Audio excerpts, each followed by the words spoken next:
podcast. I had something interesting happen to me this week. I was on a remote session, plugged in my microphone, check 1, 1, 1, nothing. What do you do? I'm going to get into that story. This is Build a Big Podcast, a marketing podcast for podcasters. I'm David Hooper. Bigpodcast.com is the website. This episode is what I call over, under, or accurate. I break the fourth wall here quickly to say that I've had a lot of insider episodes. If you've subscribed for a while, you know that. It's my newsletter. It comes out every Friday in New York time, and I do audio editions of that newsletter. Time to break things up a bit. So I'm looking at doing that. This is one of the ways that I'm doing that. Lots of options. You know, I wrote a book on this. It's called 101 Podcast Episode Templates. You can find it at Amazon. I think it's $1 now. The Kindle version is. 101 episode ideas. Most of them will also work as segments if you don't want to change up everything that you're doing. In fact, that's the best way to use these. Throw in a segment, see how it works. You want to do a full episode like that? Yeah, go for it. You got a lot of options with this book, 101 Podcast Episode Templates. Let me give you a website for more information if you're interested in that. Bigpodcast.com/books. This is how the format works. I'm going to go through 5 things. These are 5 things related to podcasting. You will know about all of them. You will have all of them, have experienced all of them, be thinking about all of them. And then I'm going to look at them and tell you, are they overrated, underrated, or accurately rated, in my opinion, and discuss each of these things. The first one, backup recorders. And backup recorders, way underrated. You've only got one chance to capture the moment. This is the story that I hinted at the very beginning of this episode. I was live on set. I needed to capture something that was happening at exactly 5:38 p.m. I was there plenty early, about 4:30. So I've got a little over an hour to prepare. One of the things that I did not do until about 5:36. So this thing's happening in 2 minutes. I did not check my setup. I checked that the power worked, but I didn't get the mic in, check 1-1, make sure the waveform is there, make sure it's being recorded, play it back. So I get to 5:36 p.m. Turn on the unit, hold the mic up to my mouth, check 1-1-1. Nothing. This guy's getting ready to go on stage. I've got to get it captured. What do you do? Well, I knew what was wrong. The question was I going to be able to fix it in time? I've got a portable recorder. I'm using it right now as a backup. It's a Zoom F3. It's a field recorder, 32-bit float. It's perfect for field work. It's a set it and forget it recorder. Turn it on, hit record, and it records. Unless you've got a setting on it that is wrong. And the setting in this case was the input was a line input, which is how I'm recording now. My voice is coming out of my interface, going into the recorder. It is a line signal. I was going directly into the recorder. I needed a mic level signal, not a line level. Changed it, got the tape. It sounded great. But that's worth mentioning here because if you get your backup recorder, you need to know how to use it. You need to know how to use it in different situations. Sometimes it's nice to have a backup of the backup, especially on a remote session. I was at a session, also important. This was actually an interview that I did with Dave Jr. from Megadeth. You may be familiar with that band, a legendary heavy metal band. Is it heavy metal? I don't know what you call them. Thrash metal, kind of like Metallica. In fact, the other Dave of the band used to be in Metallica. So, live event with Dave Jr. of Megadeth. And for whatever reason, the setup's not working. I was with my engineer. She pulls out a Focusrite Scarlett. Not unlike the one I'm using right now as my interface. We're good to go. So sometimes a backup of a backup. And this stuff is way underrated because the moment would have happened. This guy who was speaking at 5:38, he was going to do that regardless of whether I was recording or not. I would have just missed the moment. Dave Jr., he would have been interviewed by me in front of that live audience regardless of whether it was recorded or not. But we wouldn't have had a radio episode of it. So backup recorders, way underrated. You've only got one chance to capture the moment. Second thing, daily podcasting. Overrated, underrated, or accurately rated. I'm going to say this is accurately rated.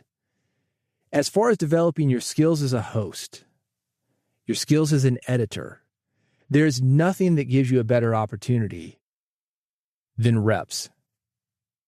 And there are a lot of opportunities that come up when you're doing something daily. A lot of things to go wrong, a lot of things to go right, a lot of different people to interview maybe. So daily podcasting, yeah, as far as developing your skills, nothing gives you a better opportunity. The downside, and this is where daily podcasting is probably overrated, is that you can burn out your audience. People are busy. Do they really want to hear from you every day? Sometimes less is more. Make them want it a little more, man. 3 days a week, maybe? Yeah, okay. Once a week. When it comes to podcast growth, the thing that I've noticed is the guys that are hitting it about twice a week. Those are the podcasters that grow the fastest. They're there. They're consistent. It's pretty frequent. It gives people just enough to where they want more and just enough to where they don't forget you in between episodes. Once a week, that's okay. That's the second best option. Somewhere in between, also good. Number 3 on the list, interview format podcasting and also podcast guests. Let's put those together. Overrated. Most podcasters aren't good interviewers. The most common thing I see in podcasting is podcasters who are pretty good conversationalists. They're the life of the party. That guy, hey, man, how's it going? Yeah, talk about anything, but not really get too deep. Those guys. I think conversations are a nice way for people to pass the time. And if you're doing a podcast that's a conversational type podcast, and you've got an audience that maybe they're commuting, they're in the car, they start, they stop, they're listening in the background as they work. That's not a bad way to do a podcast. Distracting people, entertaining people, that's valuable work. But you're going to have better long-term results from going deeper and having a focus. And that is what I call interviewing. It's not a conversation. It's something with focus, a beginning, a middle, and an end. I've got this guy coming on. I want to drag stories out of him. I don't want to just chit-chat. It's easy to burn through an hour or two with somebody. Hey, tell me about yourself. Where'd you grow up? Tell me about your family. Going with a plan or something. This is why I'm so big on a pre-interview. I was working on a project, we're doing pre-interviews. I spent 2 hours with one guest of 4. The other 3, fortunately, didn't take 2 hours each, but could have. That's what it takes sometimes to do that prep. There's the same bodybuilders know abs are made in the kitchen. You want 6-pack abs? It's not the weights you're lifting, the crunches, the sit-ups, whatever. It's what you eat. It's what goes into it. And I'm going to tell you that good podcast interviews, those are made in the pre-interview. Conversation, way overrated. The other thing that people overrate, guests are not going to bring you traffic. Guests do not promote episodes with an exception. And that's if you're an already established podcast and it's a big deal to be on your podcast. In my book, I talk about being on Saturday Night Live or Oprah. Name whatever big show you like. If you are on Saturday Night Live or being interviewed by Oprah, and there's a 2-hour primetime special, the Oprah interview, you're going to mention that to people. If it's just another podcast, especially if it's just another conversation, tell me about yourself. What about your family? Where'd you grow up? No. That's the same conversation everybody else is having with this guest. They're not going to promote yours.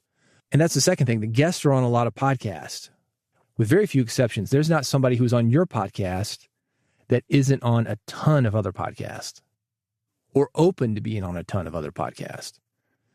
So for somebody who's searching for this guest, say it's a popular person, why are they going to listen to your interview or, God forbid, your conversation with that person?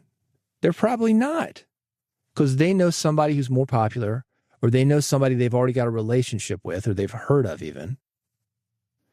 They're going to listen to that guest interview with that person. That's why I think guests are overrated. Now let's talk about what's nice about interviews and also conversations. So if you're doing conversations, this is the good thing about them. It's easier for people to listen to 2 people talk to each other than it is for people to listen to one person monologue. I talked about switching formats on this podcast. That's one of the things that I'm thinking about, bringing in a co-host or rotating co-host. Same person comes in every third episode, every fifth episode. So you get to know that person. I get rapport with that person. We can have everything scheduled, have some kind of system. I have those benefits of working with somebody, and also the benefit of having something conversational, which is easier to listen to. That's the big benefit of the solo podcast, is everything that I just said: scheduling, rapport, systematizing. It's all on you. You can do it anytime. You can do it as frequently as you want, or you can do it not so frequently. I talked about this guest prep. Pre-interview, 2 hours, one guest. If you know your topic, that is where a solo podcast is probably less work for you as well. You don't have to worry about pre-interviews. You don't have to worry about scheduling. Right now, I've got a phone with probably 5 or 6 people that I'm trying to get hold of. I've got an Instagram inbox with 5 or 6 people that I'm trying to get hold of. I am always reaching out to people, communicating with them, being ignored by them. If you're bad with rejection, podcast booking, bringing guests into your podcast, maybe not for you. That's another benefit of the solo monologue podcast. Let's dive more into that. Is a solo format podcast accurately rated, overrated, or underrated? I'm going to say accurate. It is the best way to establish yourself as an expert. It is the best way to control your schedule, your podcast frequency, format, everything. The downside is that it's all on you. You don't have anybody to blame if it's not successful. You don't have anybody to cover for you if you can't show up. Also, I would argue that monologues take a higher level of skill than conversations. Most people, they can handle a basic conversation. Interviewing, different thing. But a conversation, we've been doing that since we were kids. Anybody can have a conversation. Very few people can get behind the mic and do a monologue. Right now, I am 17 minutes into this raw tape. You can see how much I've edited. A lot. Big Podcast Supercomputer, give me the numbers. This is the Big Podcast Supercomputer with a courtesy time check. You are now 12 minutes and 21 seconds into this episode. Approximately 5 minutes of tape, roughly 1/3 of what was recorded, has been removed. That's a lot, and I've got experience. This is one of the reasons that I'm working on the solo podcast challenge. If you're interested in that, you want to get with me and some other people working on your solo podcasting skills, that is happening right now. Solo podcast challenge, reach out to me at bigpodcast.com for more information. Number 5, your podcast studio, and I'm talking about a dedicated space. Overrated, underrated, or accurately rated. And let me say this, it doesn't need to be fancy. I'm in a 5x8 tricked out closet. And by tricked out, I'm going to use theater of the mind here. The first thing I did was I had the 5x8 walk-in closet. It had things for hanging clothes. That was removed. Poles that you would put hangers on. Top level's removed. Bottom level, there are moving blankets that are hanging down. Now, I could have done that on the top level as well. Instead, what I did was I got a layer of foam, 12-inch by 12-inch squares, and I covered the entire room in it.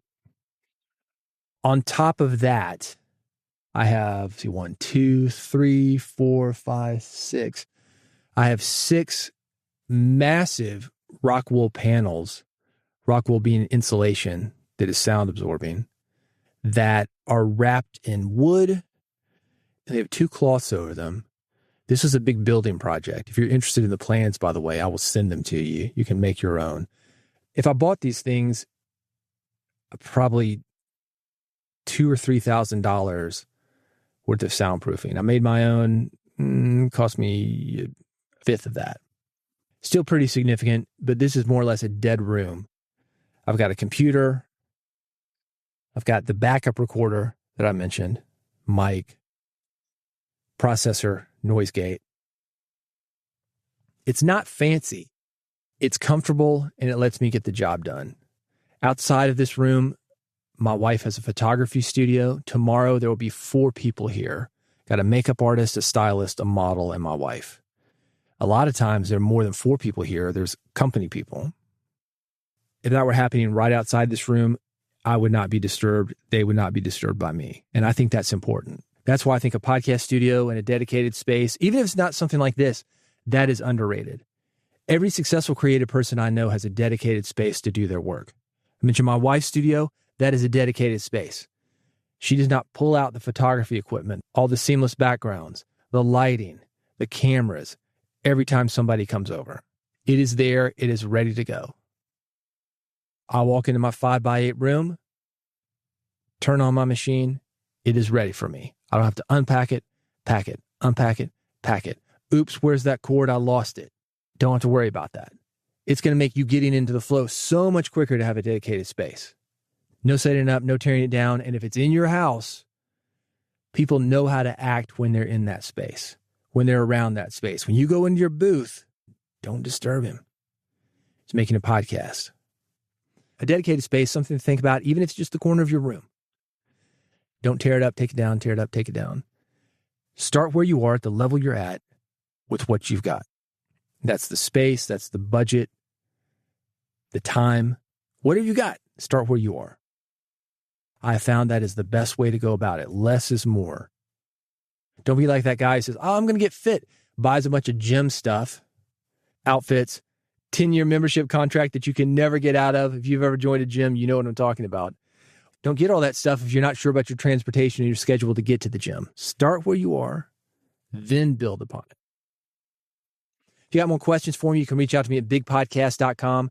If you want to work with me one-on-one, this is the way to do it. It's called Big Podcast AMP, A-M-P, that stands for Audio Monetization Program. You can find more information about it at bigpodcast.com/AMP, bigpodcast.com/AMP. There's a long letter there. It is from me to you. I talk about how I work. I talk about what I think that you need as a podcaster. Read it. If you got any questions, do reach out. bigpodcast.com/AMP. If you haven't subscribed to this podcast yet, what are you waiting for, man? I'm here every week talking about podcasting, how you can grow your audience, get more people to your podcast, become a better host. And you can get it for free at bigpodcast.com/subscribe. Go there right now before you forget. Click the button you need. There's one for iPhone, one for Android, one is an RSS feed. Pick your poison, get subscribed, and I'll see you on the next episode of Build a Big Podcast.